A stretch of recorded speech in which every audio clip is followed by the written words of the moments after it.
finally left Moana Beach after staying there, I think for like 5 days on the power side. It's time to move on. We decided that we're gonna do Flinders Ranges, so we are heading there, but we're gonna stay somewhere like in Quorn for the night and to see the Silo Art light show at night time. And we just pulled over Lake Bumbunga to see this large art monster, and it's a pink lake as well. Today is cold and it's windy. I'm not going to take the drone out to do this pink lake, even though I like to, but yeah, it's quite windy right now. Eva and Evie were very noisy and naughty in the car. I think they are bored. So I said to them, I'm going to take them to the giant monster to eat them because they are very naughty and they got scared.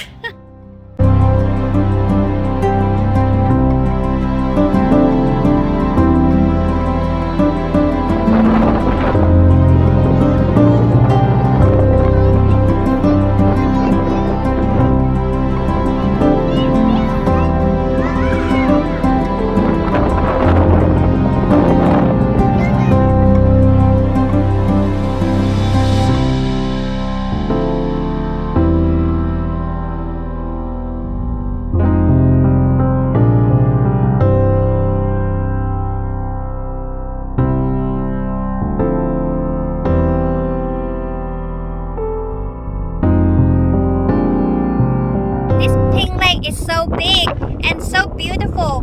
The middle of the lake are so firm and steady, but near the shore is a bit muddy and wet. And then behind the lake there is a farm of windmill on top of the hill. It's very picturesque place.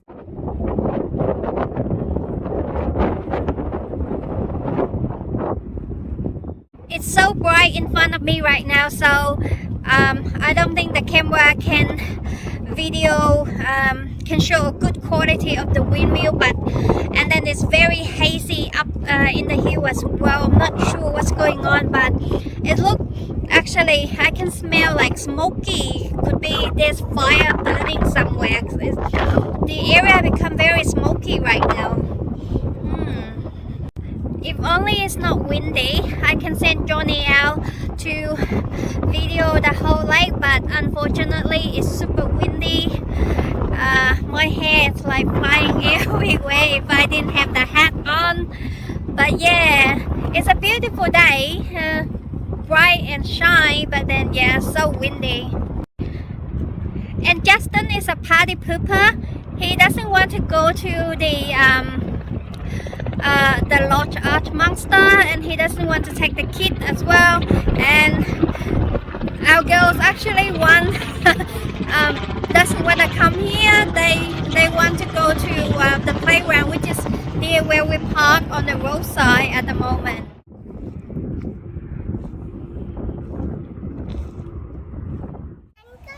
Woo! Good girl.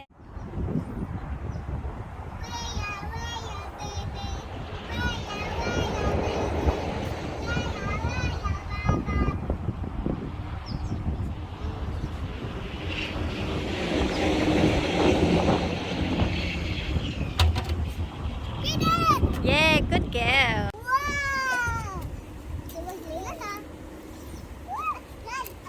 It's how we keep our girls happy and ask for driving nut.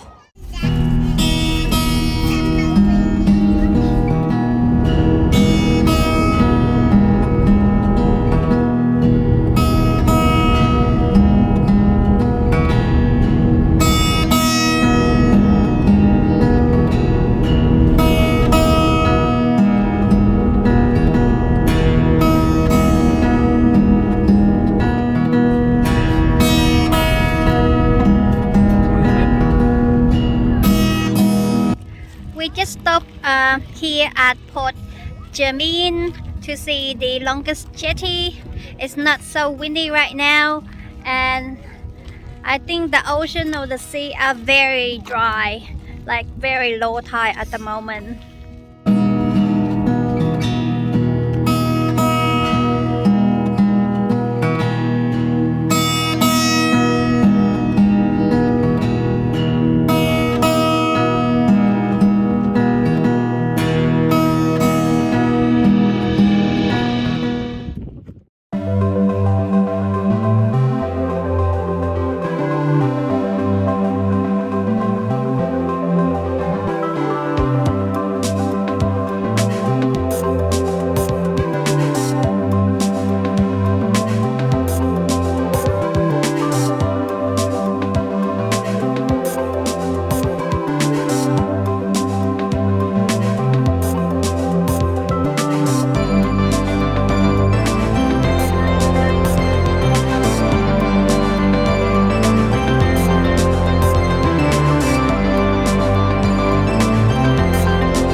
We have reached the end of the jetty.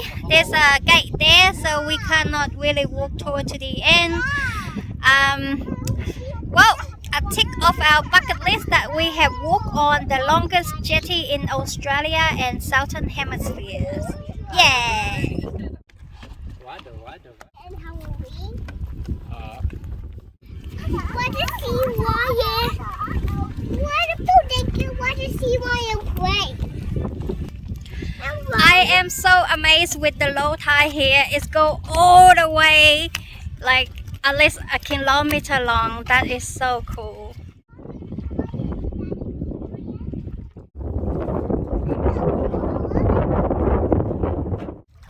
The water looks so clear and so calm and look very inviting, so I decided to take the girl down for a walk. We're gonna go walk all the way from here back to the entrance of the jetty. The girl are actually having fun right.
Welcome.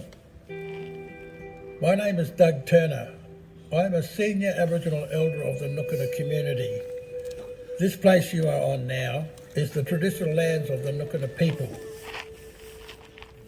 The Nookana are the First Nations people for whom this area is home and traditional lands. We have lived here for tens of thousands of years and we keep our connection with the country, culture and songlines alive today and into the future.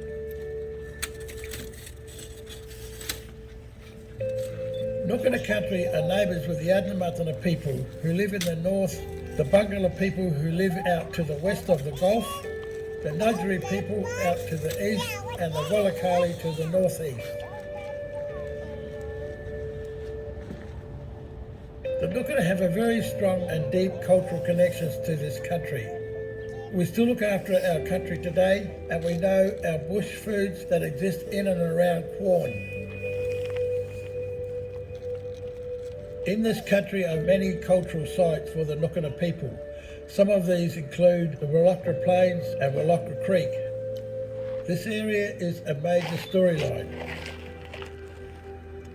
Not far from Quorn include other sites such as Mount Remarkable, Devil's Peak, Warren Gorge, Buckaringa Gorge, Kenyaka and Death Rock, Wirrabara Site, Dutchman Stern and other areas north from Quorn.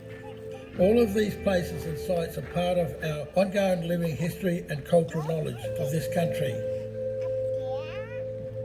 Songlines are cultural stories and laws that pass on knowledge connected to country, seasons and places. These songlines travel through Quorn and into other Aboriginal traditional lands. There are many elements, multiple stories and sites that link into each songline, which travels in exchange and shared over long distances. It not only travels the country, but it connects into the constellations of the star systems above. One of the longest songlines in Australia starts right here on Nookana country, travelling through Quorn and the Wirrabara sites, heading right up north and also to the east, connected to many places and other nations before returning south back to Nookana country near Port Augusta. Country and sites and songlines are very important to Nookana culture. These provide us with knowledge of life and how to be a good person and how to look after our country. One of our most important cultural connections is with the rainbow serpent, Wapma. He is well and truly alive on Nookana country. He lives throughout the Flinders Ranges, including right here in the Quorn area, and we still connect with him today. Knowledge of our culture, songlines and ceremonial sites within the Nookana country still continued today by Nookana people. The Nookana actively involved in looking after country and building relationships. We affiliate strongly with the Uluru statement, seeking reconciliation through truth. We instill into our next generation of Nookana youth towards keeping our culture strong. While you walk here on Nookana land, we ask you to respect and take care of this country and all that is living in it. Thank you.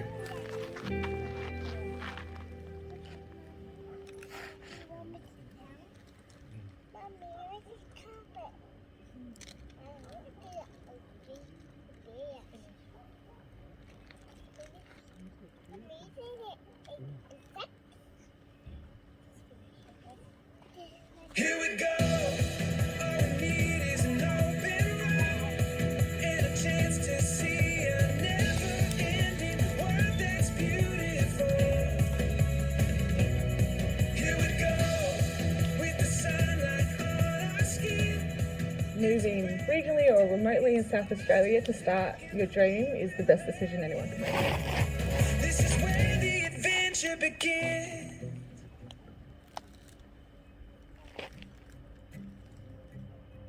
Steam engines, slate curbs, stone walls and wrought iron. Quorn is a historic town that has all the charm of a bygone century. Strolling the streets, you can easily imagine that you have taken a step back in time.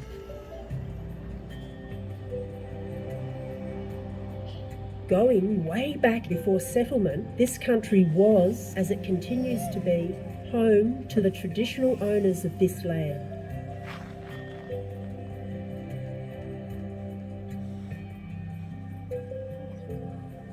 As early as 1845, the first Europeans to come to the region were squatters, who established sheep runs in the district. Ambitious settlers moved in, ploughing their farms and hoping that rains would follow. To the north, mining companies found copper and minerals, bringing them to Port Augusta by bullock train, a very slow, arduous way to travel. All keenly advocated for rail transport to get their goods to market. Parliament debated the proposition of rail, but proposals fizzled to nothing. At last, in 1876, they approved building a rail line connecting Port Augusta with Government Gums to the north. The steam locomotives required water, so the rail routes were sited close to creeks, which in turn influenced the route of the rail line through the Flinders Ranges and beyond. Governor Sir William Jervois turned the first sod of the Great Northern Railway in January 1878, and on May 16th, the town named after Quorn in England was proclaimed. The railway line between Quorn and Port Augusta opened in 1879, transporting wool, wheat and minerals to the sailing ships through Pitchy Ritchie Pass. This section became the first stage of the Great Northern Railway intended to link Port Augusta with Darwin. Quorn also connected with the East-West Transcontinental Railway from 1917, opening up trade to both east and west. For 20 years, any traveller going north, south, east or west across Australia would have travelled through Quorn. The population grew to service the increasing transportation of freight and passengers. The town expanded with new buildings and services for Quorn and the outback. R.W. Foster and family were clever business people who saw the opportunity to provide the complete supplies that settlers and railway workers needed in the busy outpost town.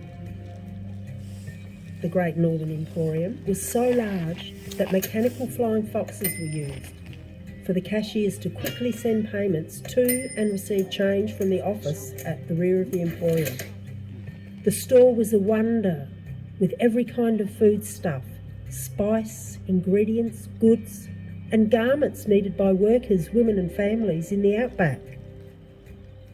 Writing in 1909, journalist and publisher J. Edward Robertson noted, "The various departments which are heavily stocked are each managed well, and a creditable department is the millinery, where many up-to-date and dainty creations were observed, sufficient to throw into ecstasies any ordinary woman's heart.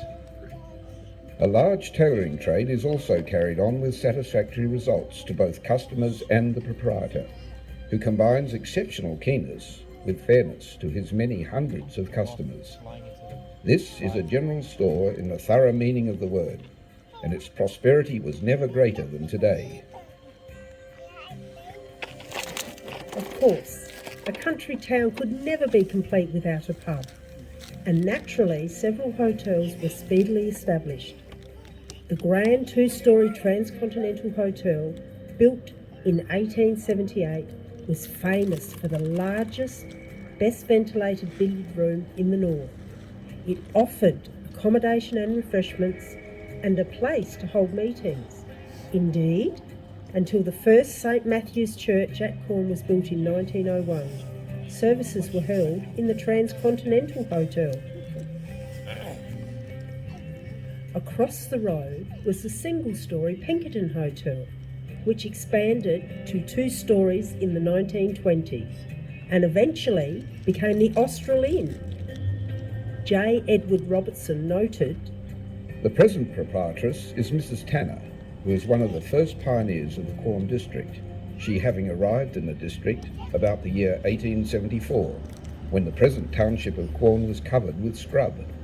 She commands a big trade and sells much Jacker beer from the fine brewery at Melrose, further south. Her company is always interesting, and anything that is possible to do to make one comfortable and happy is done by the landlady.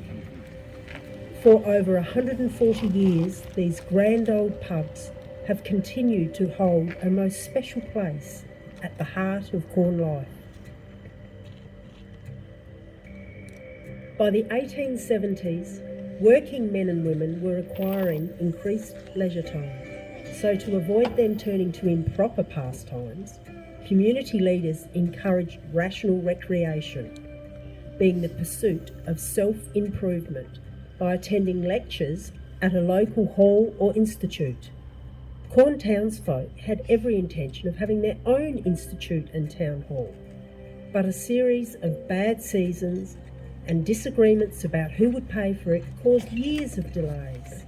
The community persevered, raising funds and building firstly the institute in 1885, and then the town hall built from locally quarried stone in 1891. Their solid stone walls have seen hundreds of bands, balls, parties and presentations, feature films, markets, meetings, pantomimes, and in more modern times, yoga and Pilates. Strolling around Quorn today, there are dozens of buildings that are well over a century old, preserving the unique character of this famous frontier town. Step back in time 100 years to the heyday of steam travel by simply strolling down the street. Imagine the horses, carts and laden bullock drays rumbling into town. Hear the crack of the whip and the sound of stock being loaded at the nearby rail yards, mingled with the huff of steam. It's no wonder that the charming buildings, wide streets and spectacular surrounds have appeared in dozens of feature films and television productions, reflecting Australia's pioneer heritage.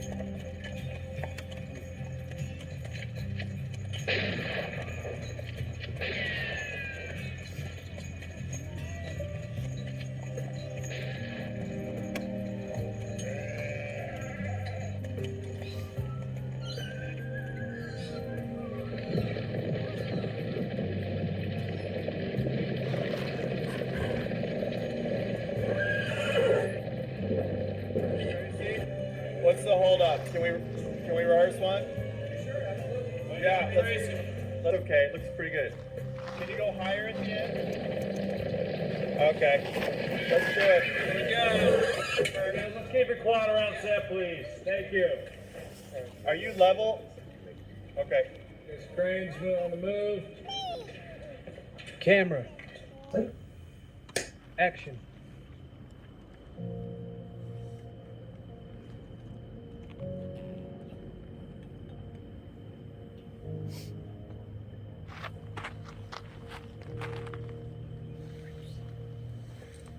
The invention of the steam engine drove the Industrial Revolution and is one of the most important inventions of all time. Steam engines powered ships, factories, pumps and shearing sheds and led to the development of the steam locomotive in the early 19th century. Steam locomotives had the power to move heavy loads and travel long distances at speeds that had previously never been possible. It is no wonder that images of this incredible technology were captured for awe and posterity by another technological innovation of the 19th century, the cinematograph. Early films featured trains, stations, and stories of steam in motion.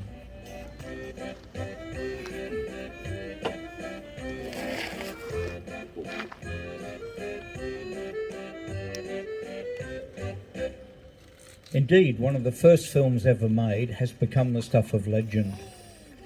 The Lumiere brothers, famous for inventing the cinematograph, filmed the arrival of the mail train in 1896. The train moving towards the camera was said to have terrified spectators at the first screening. Whether or not that actually happened, the film undoubtedly astonished people in the audience at the time, and the steam locomotive has captured our imagination ever since.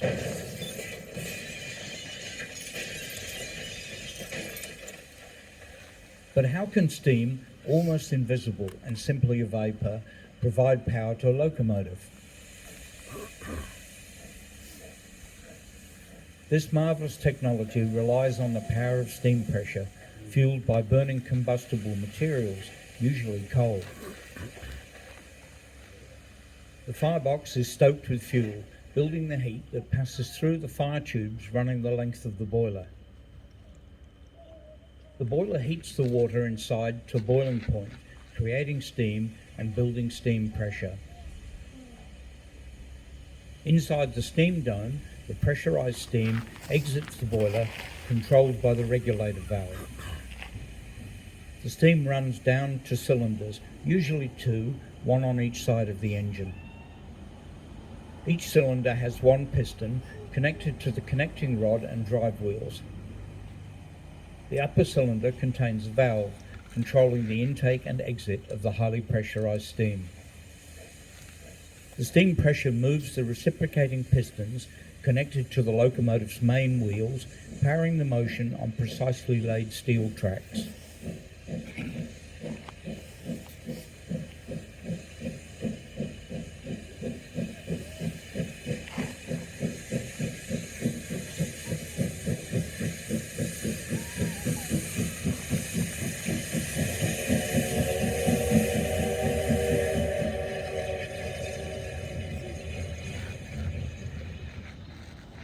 The steam locomotive was engineered so that if needed, engine parts could be replaced or repaired by maintenance workers in the small towns along the lines.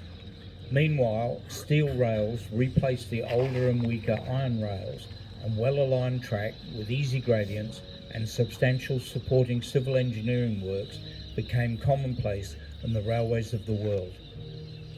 Coming into its own in the early 19th century, the steam locomotive opened fast and frequent travel in the United Kingdom, United States, Europe, Australia, and eventually the whole world.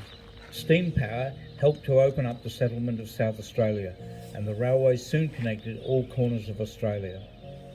Where once goods were carried slowly over bumpy tracks by horse and cart or bullock drays, now they moved swiftly via a shining network of steel railways dissecting the landscape.